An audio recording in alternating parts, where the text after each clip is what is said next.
సంక్రాంతి పిండి వంటల సంబరం. సంక్రాంతి పండుగ రానే వస్తుంది. ఊరంతా పంట కోతలతో, కొత్త వెలుగులతో పండగ సంబరాలు జరుపుకునేందుకు సిద్ధమవుతూ కళకళలాడుతూ ఉంది. 10 ఏళ్ల సిరి తన పండుగ సెలవులను గడపడానికి తన అమ్మమ్మ ఊరికి వచ్చింది. ఊరిలో అమ్మమ్మ ఇల్లు చేరగానే కమ్మని వాసనలను సిరిని పలకరించాయి.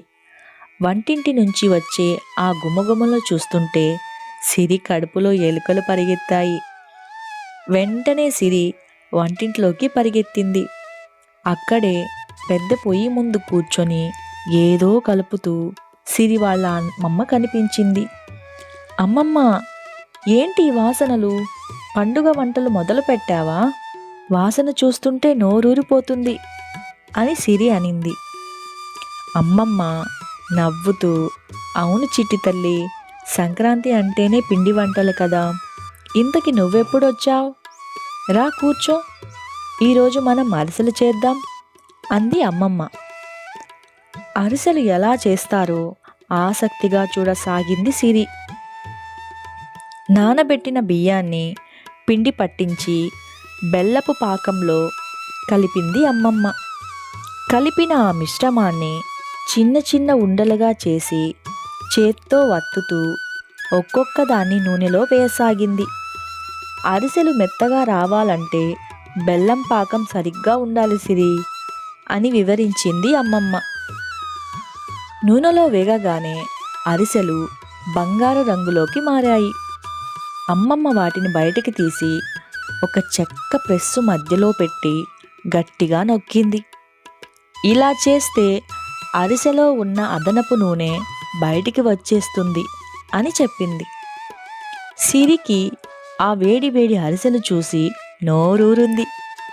తరువాత ఏమిటి అమ్మమ్మ అని సిరి చాలా ఆసక్తిగా అడిగింది. ఇప్పుడు కరకరలాడే మురుకులు చేద్దాం చిట్టి అనింది అమ్మమ్మ. చేసిన అరిసెలన్నీ తీసి ఒక బుట్టలో పక్కన పెట్టి, సరేరా మురుకులు చేద్దాం అని బియ్యం పిండిలో వాము, నువ్వులు, వెన్న కలిపి మురుకులు గొట్టంలో వేసింది.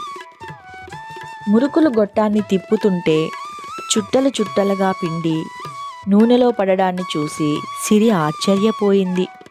అమ్మమ్మ, ఇవి చక్రాల్లా ఉన్నాయి కదా అనింది సిరి. అమ్మమ్మ నవ్వుతూ, అవును తల్లి, వీటిని జంతికలు అని కూడా అంటారు. ఒక్కొక్క ప్రాంతంలో వీటిని ఒక్కొక్కలా పిలుస్తారు. సన్నగా ఉంటే సన్న కారపూస అని, కొంచెం లావుగా ఉంటే మురుకులు, జంతికలు అని కూడా అంటారు అని చెప్పింది. మురుకులు వేగగానే సిరికి ఒకటి ఇచ్చింది. అది నోట్లో వేసుకోగానే కరుం కరుం అనే శబ్దం వచ్చింది. చాలా రుచిగా ఉన్నాయి అమ్మమ్మ అని సిరి చాలా సంబరపడిపోయింది. అన్నీ తయారయ్యాక ఇద్దరూ కలిసి వాటిని ఒక పెద్ద పళ్ళెంలో సర్దారు. గుండ్రంగా బంగారు రంగులో మెరుస్తున్న ఆ మురుకులను చూస్తుంటే సిరికి ఎంతో ముచ్చట వేసింది. పిండి వంటలు చేయడం ఇంత కష్టమా అమ్మమ్మ అని సిరి అడిగితే, కష్టమైనా అందరూ కలిసి చేసుకుంటే అది ఒక వేడుక చిట్టి తల్లి అనింది అమ్మమ్మ. ఇక సాయంత్రం వేళ పొరుగువారు ఇంటికి వచ్చారు. సిరి తాము చేసిన అరిసెలు, జంతికలను అందరికీ వడ్డించింది. ప్రతి ఒక్కరూ సిరిని, అమ్మమ్మను ఎంతో మెచ్చుకున్నారు. అప్పుడు సిరికి కష్టపడితే చేయడంలోనే కాదు, పంచుకోవడంలోనే అసలైన పండుగ ఆనందం ఉందని అనిపించింది. రాత్రి పడుకునే ముందు సిరి, అమ్మమ్మ, ఈసారి సంక్రాంతి వంటలు నేర్చుకోవడం చాలా బాగా నచ్చింది.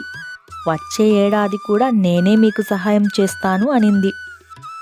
అమ్మమ్మ సంతోషంగా సిరిని దగ్గరికి తీసుకొని ముద్దాడింది. ఆ రాత్రి సిరి కమ్మని వంటలు కలలు కంటూ నిద్రపోయింది. చూశారుగా ఫ్రెండ్స్, ఈసారి ఈ పండుగకు మనం ఎలాంటి పిండి వంటలు చేస్తున్నామో, ఇంట్లో వాళ్ళకు ఎంత సహాయపడుతున్నామో ఇరుగు పొరుగు వారికి, మన మిత్రులకు వాటిని పంచి అంతే సంతోషాన్ని పంచుకుందాం. ముందుగా అందరికీ సంక్రాంతి శుభాకాంక్షలు తెలుపుకుంటూ మా ఛానల్ను సబ్స్క్రైబ్ చేసుకొని మా సంతోషాలకు మీరు తోడవగలరని ఆశిస్తున్నాను.